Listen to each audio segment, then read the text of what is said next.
Assalamualaikum warahmatullahi wabarakatuh. Nama saya Rindi Astuti dari jurusan Ilmu Pemerintahan Universitas Terbuka. Pada saat ini, media sosial dapat menjadi hal yang solutif bagi komunikasi pemerintah dan masyarakat.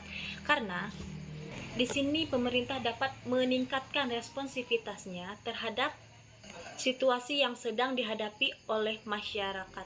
Seperti pada penelitian yang telah dilakukan bahwa Twitter dapat menjadi jembatan komunikasi bagi masyarakat dan pemerintah, ataupun sebaliknya.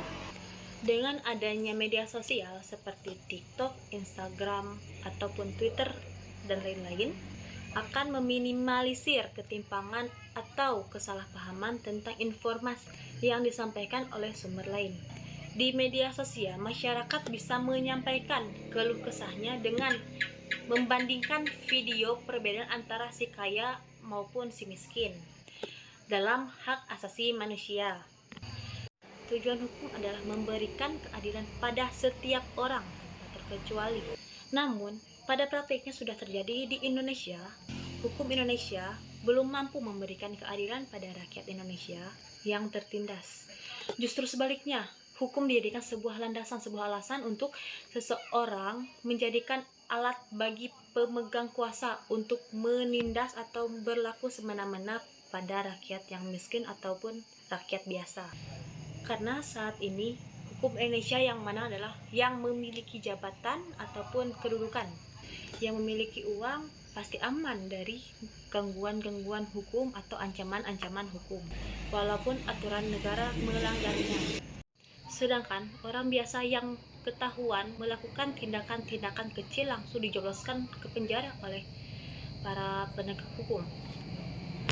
Sedangkan orang yang melakukan korupsi uang negara yang berjumlah sekitar miliar rupiah, dia bagus berkeliaran di sekitaran dan bebas, terasa hidup bebas, tidak ada masalah, tidak ada beban.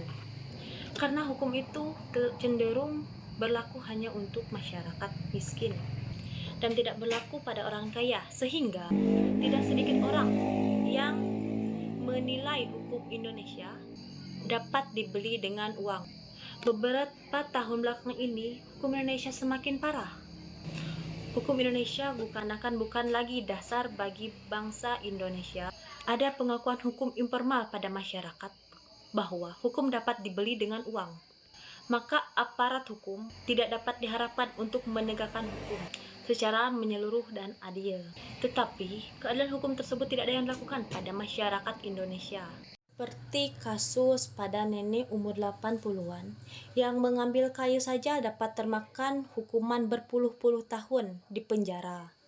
Sedangkan si korupsi dan si penarkoba atau narkotika, dia dapat hukuman tidak sesuai dengan pasal yang berlaku karena mereka dapat membeli hak asasi manusia. Mungkin sekian presentasi dari saya. Bila ada salah ucapan atau salah kata, salah perilaku atau salah pergerakan dalam tubuh saya meminta maaf. Sekian dan terima kasih. Bye.